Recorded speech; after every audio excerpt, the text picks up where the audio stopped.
Hi everyone, my name is Maria Fox and I am here just to speak to you today a little bit more about how we deal with stress, how we reduce stress levels, how we manage resilience better.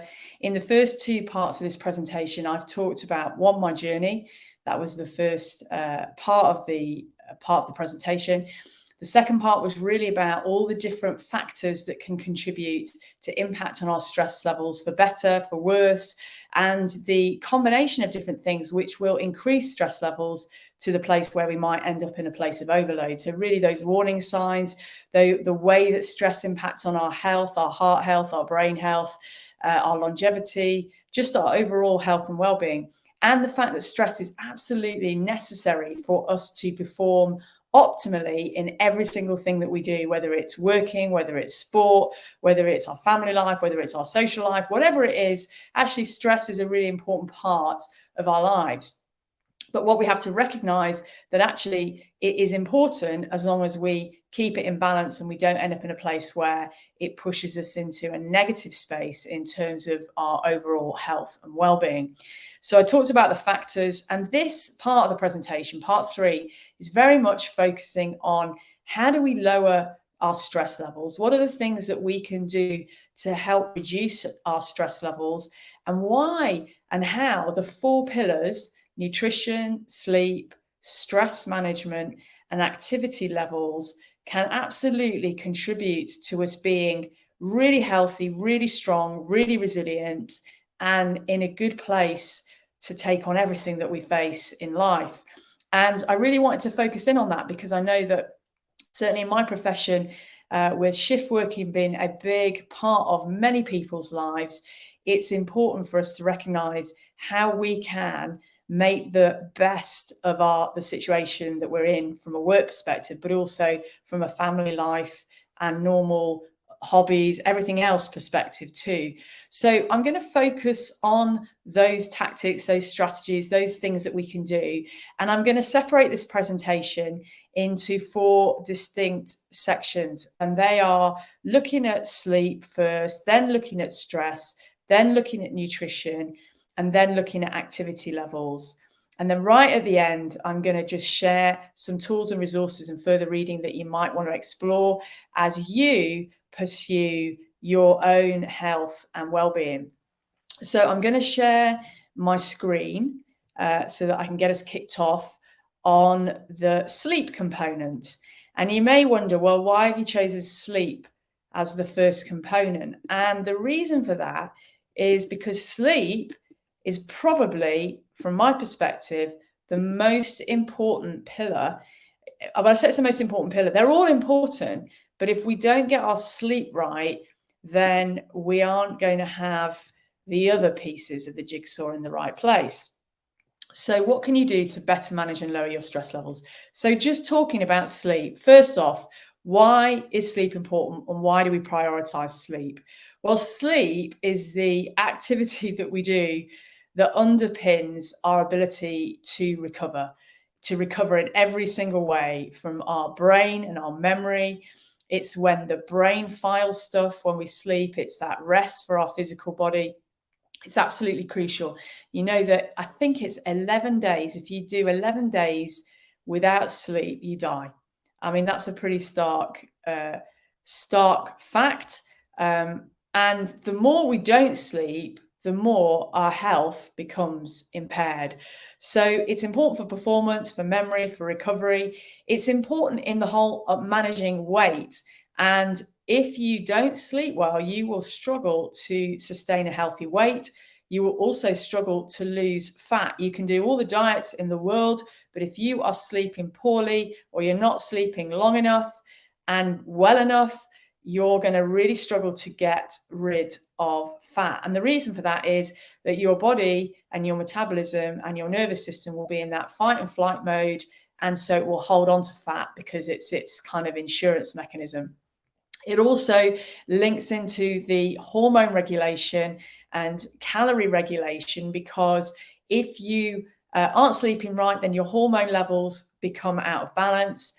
Ghrelin and leptin are really key players in that. Ghrelin is the one that is the appetite hormone and controls appetite. Leptin helps with that whole sense of satiation when we're satisfied, when we've eaten enough. It's also very key in helping us shift into fat burn. And if we don't sleep right, then ghrelin becomes a gremlin. And we end up in a space where ghrelin it becomes very dysfunctional, and we end up having those appetite cravings, which leads us often to reach for the wrong sort of foods, which is why often with shift working, that can be a big issue. And I'm going to talk about that in just a moment. But that means that it's harder to regulate our calories because our hormone level is actually driving us. And it isn't just about willpower, it's actually about the fact that there's a biochemical process going on, which makes it harder for us to actually regulate what our intake is, so that we only eat what we need to eat for the expenditure that we're going to put out. So sleep's also important for athletic performance.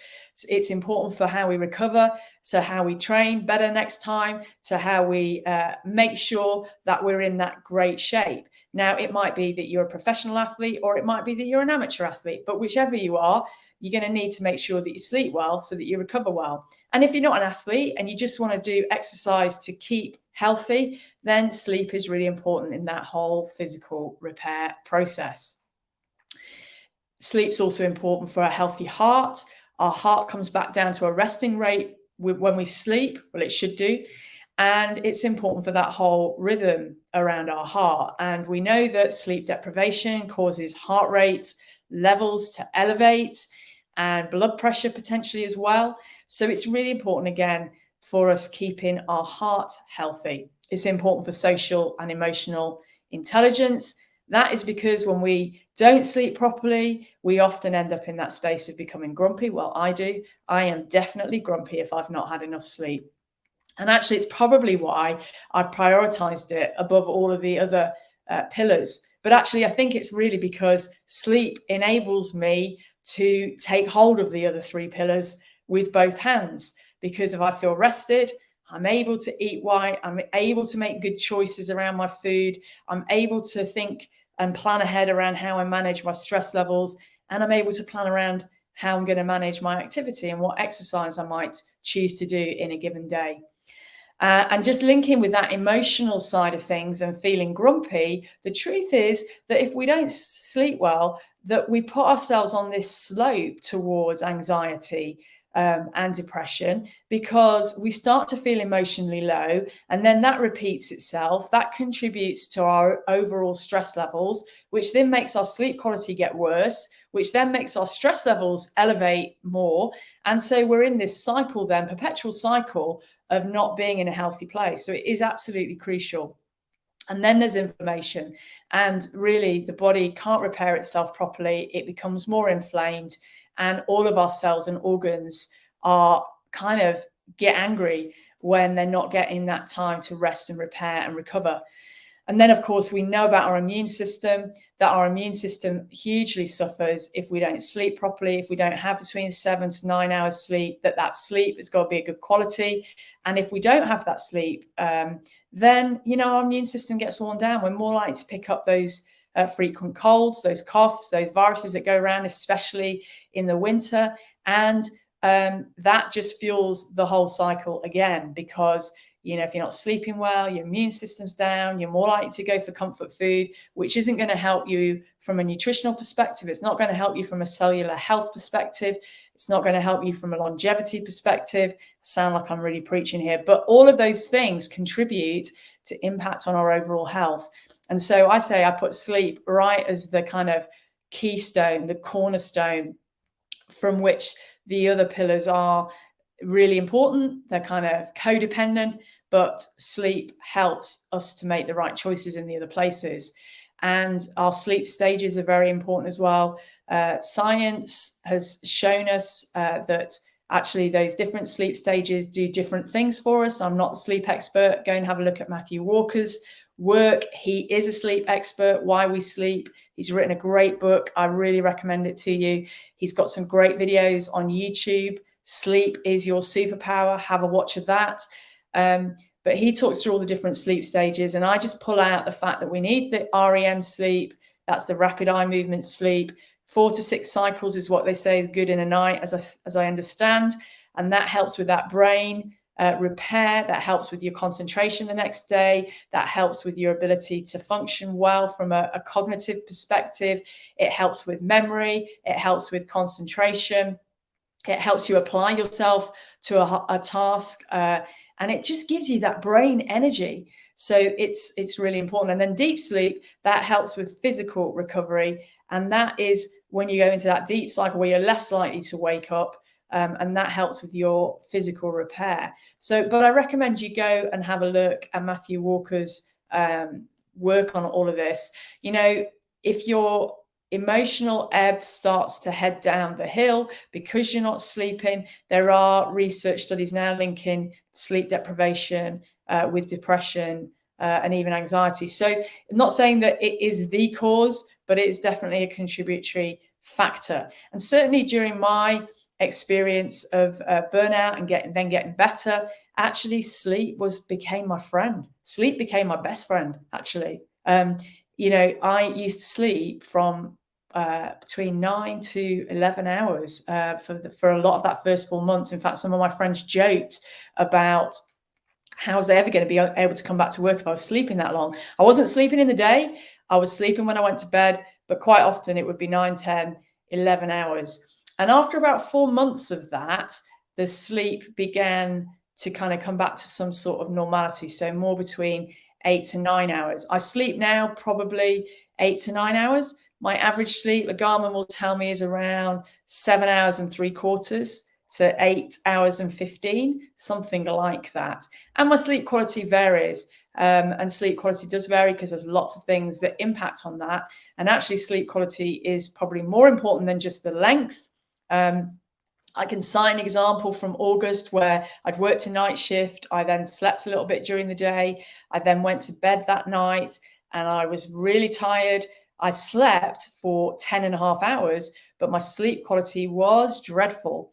And that was because the sleep deprivation over that short period had caused my stress levels to rise to such a level that it then interfered and impaired my sleep for the whole of the next night. And it took 72 hours, just like Jason Fung says, for my stress levels to come down and my sleep to return to more of a normal place in terms of quality and the kind of stress levels. I say that because those of us working shifts, we need to think about what we do when we finish that night shift, how we try to bring that stress level down, how we use rest and sleep to just bring that stress level down. Because what we don't want is that extra pressure being put on our heart by that surge of cortisol. And for those that are working shifts routinely, working early, late nights over a 10-day period, you have less opportunity to regulate your stress levels. And so you're putting more pressure on yourselves. So it's important that you do the right things when you have your rest days at the beginning, just to help bring that stress level down. I'll talk a little bit more about proactive management of stress in the next section. So what else? How else can you improve your sleep? You can expose yourself to early morning sunlight. You can exercise regularly. That definitely helps. If your mattress is not conducive, get a new mattress. I've done that recently because I've had a problem with my neck. I bought a Tempur mattress. This isn't an advert for Tempur, but I've got to say it's great. But get yourself a mattress that works. Make sure you've got a pillow that's right. Limit alcohol at nighttime. I've already talked about that in the other presentation. Alcohol will disrupt your sleep quality. That is it. It's not going to help you with your sleep. And it will increase your stress level, which will play into that sleep quality. It's important to maintain a regular bedtime, try and keep the same sort of rhythm, even at the weekends. I find that a little bit difficult because I tend to get up between 5 and half 5 in the week. So sometimes I have a little lie in till 6:30, 7 o'clock. It's not a proper lie in, but I do try to go to bed at the same sort of time so that I stay in a good place. Just something I've just remembered around what time you go to bed. So this is not when you're working shifts, but those of you that can go to bed by 10 o'clock, that is a good time to be in bed by. Why is that? Because your natural rhythm and cycle, your cortisol levels will be falling naturally at that time of the evening. But then if you don't go to bed at 10 o'clock and get yourself to sleep, you will find that your cortisol levels begin to rise again. And what happens then is you find it difficult to get to sleep, and you probably won't get to sleep till after midnight or 1 o'clock in the morning. And then if you have to get up early the next day, that means that you're not getting enough sleep before you start your next day at work.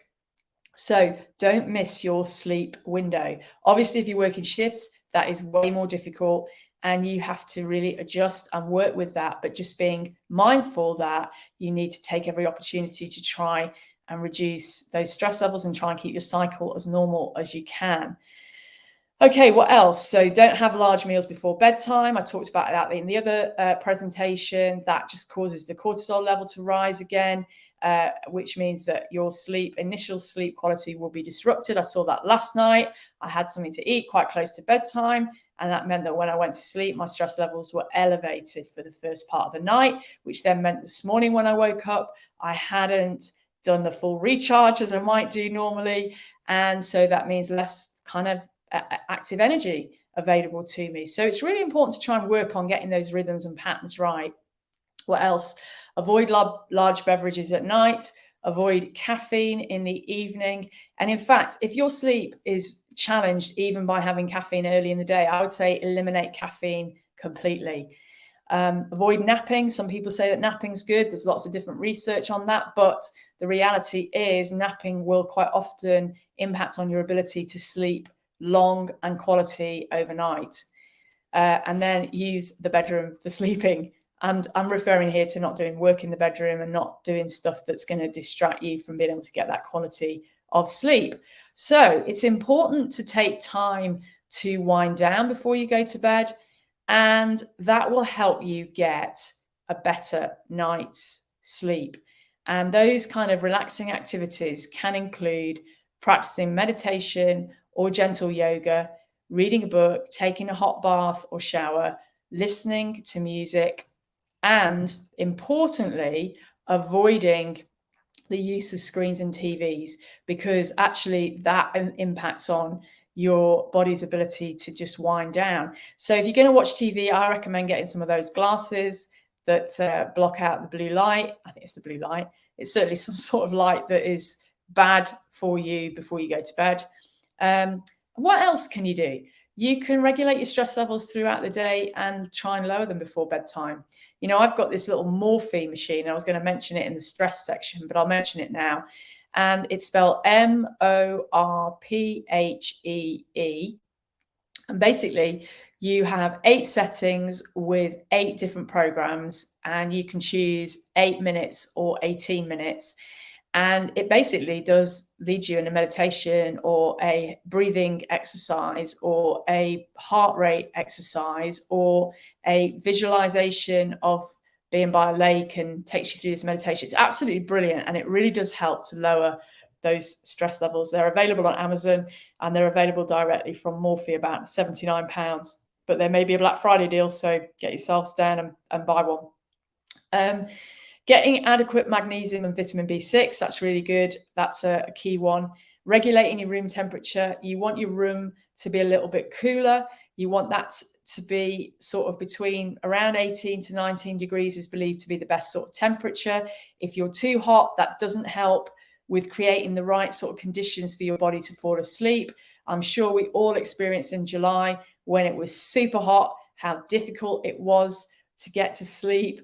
I actually thought it was other reasons why I couldn't get to sleep, but I'm absolutely sure now it was the heat that was making it difficult.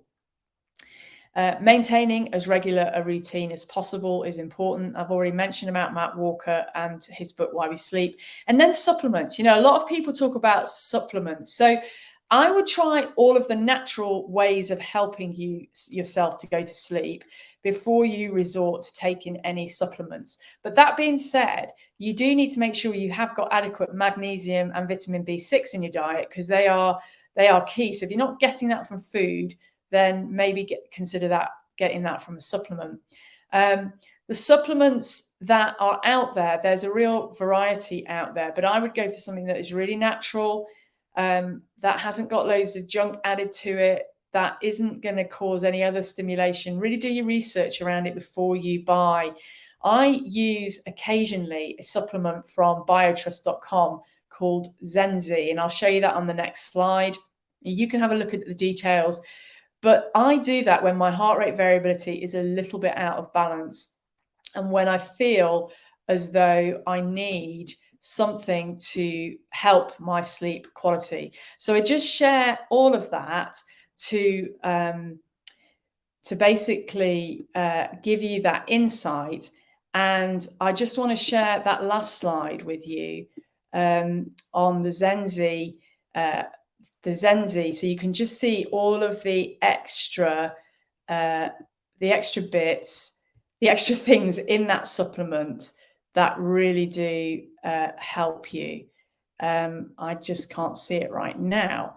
So, but I'm going to put the slides on the end of this presentation so that you are able to check out Zenzi, because it is a really good supplement. And I use it when my heart rate variability, as I say, is a little bit out, and that just gives me a little bit of a lift, I'd say, in terms of my sleep quality. So if I feel like I really desperately need a really good night's sleep, I must admit, I kind of can guarantee it if I take some Zenzi before I go to bed. It has got magnesium in it. It's got a number of different components in it.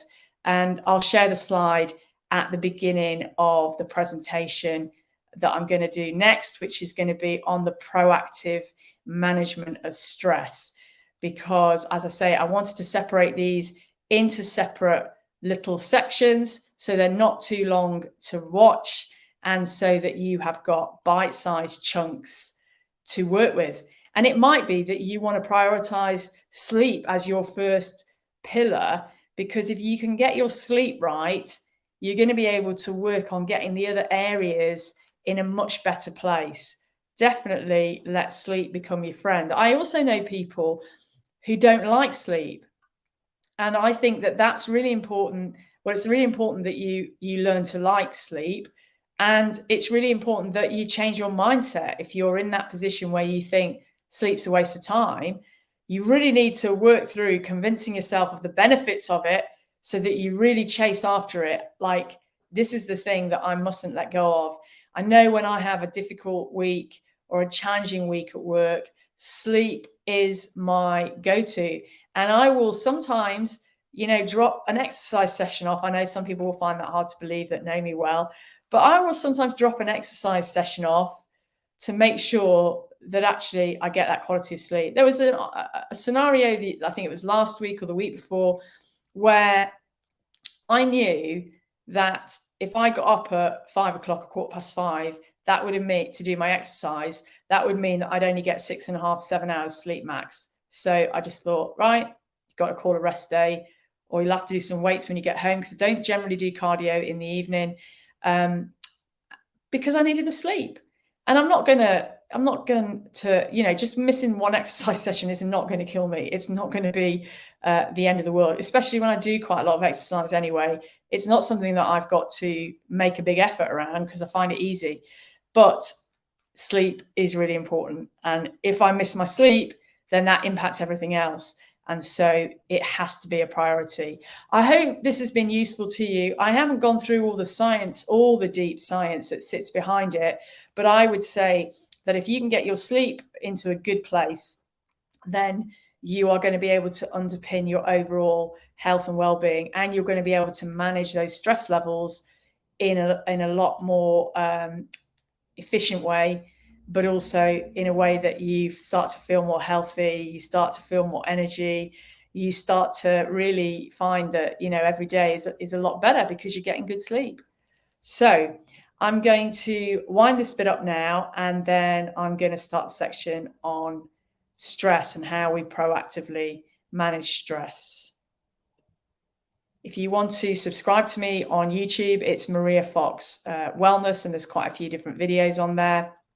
And if you want to follow me on Instagram, it's at live well and underscore free. And then my website is www.livewellandfree.co.uk. Some resources on there, some information on there, my general kind of story on there about my kind of health and well-being journey, and how I'm trying to inspire and enable others to take a hold of their health so that they can be healthier, so that you can all be healthier, so we can all be healthier, because you're going to feel better if you've got a full cup rather than running on empty. Have a great day.